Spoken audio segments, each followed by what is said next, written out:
Hi friends, তোমরা সবাই কেমন আছো? আশা করি ভালোই আছো। আবার একটা নতুন ব্লগে তোমাদের সঙ্গে আড্ডা দেওয়ার জন্য চলে এলাম। জানি না কত নম্বর ব্লগ, ঠিক আছে? অনেক দিন ট্রাই করার পরে আবার একটা ব্লগে এলাম। কারণ সেরকম তো একটা আমার ব্লগে ভিডিও মানে গ্রো করছে না। জানি না কী কারণে, কী প্রবলেম হচ্ছে, কিসের জন্য। তো আমার ভিডিও তো বেসিক্যালি সেরকম কিছু থাকে না। তো আজকের টপিকটা যে হচ্ছে খুবই মানে একটা মন থেকে ভিতর থেকে একটা লাগছিল, ঠিক আছে? তো সেই কারণে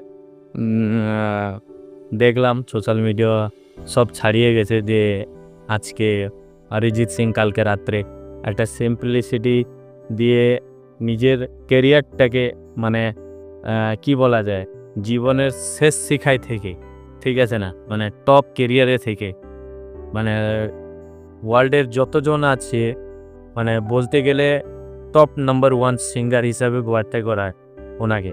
তো জানি না কী কারণে, কী জন্য প্লেব্যাক সিঙ্গিং থেকে বিদায় করলো। তো সকাল থেকেই পুরো সোশ্যাল মিডিয়াতে তোড়ফাড় চলছে। বড় বড় সেলিব্রিটি, ছোটো মোটো সেলিব্রিটি, যত যে আছে আম পাবলিক, ঠিক আছে, সবাই মানে যে কমেন্ট করছে সে বলার কিছু নেই। তো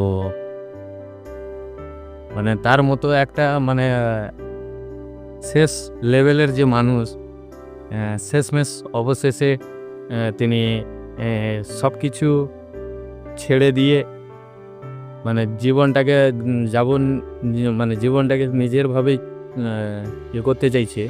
এটা কীরকম কাহিনী হয়ে গেল জানো তো? যেরকম একটা প্যাঙ্গুইনের একটা ভিডিও ভাইরাল হলো, ঠিক তেমনই হাজার লাখো যখন একসঙ্গে যাচ্ছে, একটা প্যাঙ্গুইন ঠিক তার বিপরীতে যাচ্ছে।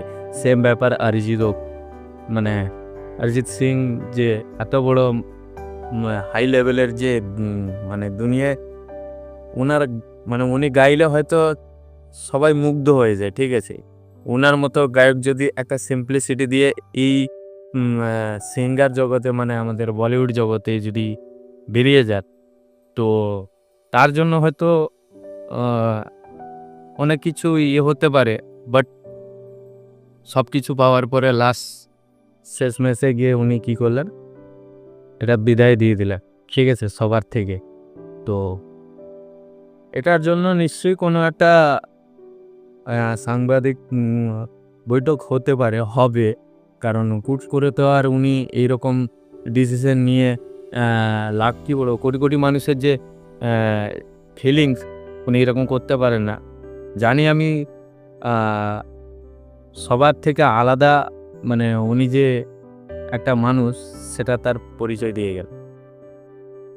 কিন্তু কি করা যায়, এখন আর ওনার ডিসাইড, ওনার জীবন, ওনার সব কিছু, তো আমরা তো আর এখানে কিছু করতে পারি না। তো চলো, ভালো থেকো। আশা করি আবার হয়তো মানে বৈঠকের পরে যদি হয়তো আসতে পারে, জানি না কি হবে, বাট দেখা যাক। তো বন্ধুরা, এই জন্য আজকে ভিডিওটা বানাতে এলাম। আর তো খুব খারাপ লাগছিল ভিতর থেকে, তাই ভিডিওটা করে দেখলাম। তো চলো, দেখা হবে আবার একটা নতুন ব্লগে। ততদিন ভালো থেকো।